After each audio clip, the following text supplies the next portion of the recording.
ఒక కథ చదివినా ఎంత మంచి అనిపించింది అంటే మనందరికి కూడా లైఫ్ లో సెట్ అవుతుంది ఇది.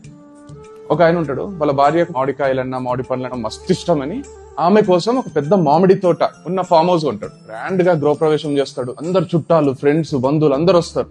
అయితే నాకు వచ్చిన వాళ్ళు సలహా ఇస్తారు, కరెక్టే చూసుకొని మంచిది కొన్నావు, మస్తుంది, మామిడి తోట హైలైట్ ఉంది, కాకపోతే వాస్తు చక్కగా ఉందో లేదో ఆయన తీసుకొచ్చి చూపి వాస్తు కరెక్ట్ ఉందో లేదో అంటే నాకు అనిపిస్తుంది అవును కదా నిజమే అని పోతాడు.